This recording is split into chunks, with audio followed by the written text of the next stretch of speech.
Bismillahirrahmanirrahim. Assalamualaikum warahmatullahi wabarakatuh.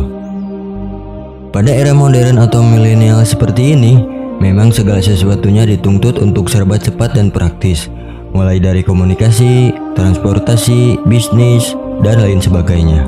Bahkan, hingga ibadah sekalipun tak jarang terkena imbas dari tuntutan zaman yang serba cepat ini. Akibatnya, banyak di antara amal ibadah yang menjadi rusak dan tidak bernilai pahala. Bahkan, turut diancam siksa karena tergesa-gesa sehingga tidak benar dan tidak pula sempurna dalam pelaksanaan ibadahnya. Salah satu yang paling rentan terjadi adalah dalam berwudu. Wudu dalam istilah lugah berarti bersih dan indah. Sedangkan menurut syara, wudu merupakan bersuci atas hadas kecil menggunakan air dengan cara membasuh bagian-bagian tertentu menurut syariat Islam. Berwudu sudah menjadi kewajiban bagi umat muslim yang akan melakukan ibadah sholat ataupun tawaf. Wudu adalah syarat sah sholat, maka bila sholat tidak wudu, otomatis sholatnya juga tidak sah. Dan kalaupun sudah wudu, namun tidak sempurna atau tidak sesuai dengan rukun wudu itu, juga bisa jadi masalah. Padahal, tiap sholat kita dituntut untuk wudhu dengan baik dan benar sesuai rukunnya. Bahkan, secara khusus, terdapat hadis yang membicarakan soal ancaman bagi orang-orang yang tidak berwudhu dengan sempurna. Dari Abdullah bin Amr, ia berkata, "Kami pernah tertinggal dari Rasulullah SAW dalam suatu safar. Kami lalu menyusul beliau dan ketinggalan sholat, yaitu sholat asyar. Kami berwudu sampai bagian kaki hanya diusap saja.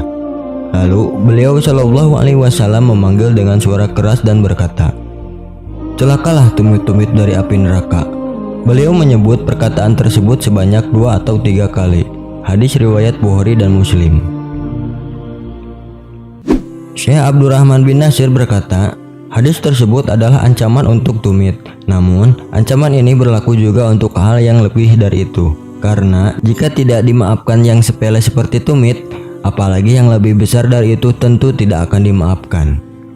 Hadis ini juga menerangkan bahwa wajibnya menyempurnakan wudhu dan perintah membasuh anggota-anggota wudhu. Apabila ada yang lalai atau menyepelekan masalah wudhu, ia akan terjerumus dalam dosa besar karena diancam dengan api neraka. Maka ketika berwudu harus menggosoknya dengan tangan agar air dapat dengan mudah mengalir ke seluruh anggota badan yang wajib dibasuh.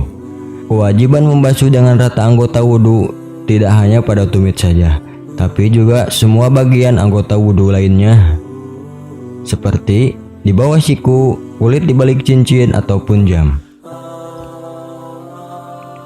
Berwudu dengan sempurna berlaku pada semua ibadah yang bersyarat dengannya. Tentu mengikuti status dari ibadah itu. Jika ia ibadah fardu, maka tidak menyempurnakan wudhu menyebabkan dosa besar bagi pelakunya, karena kewajiban atas dirinya tidak ditunaikan secara semestinya.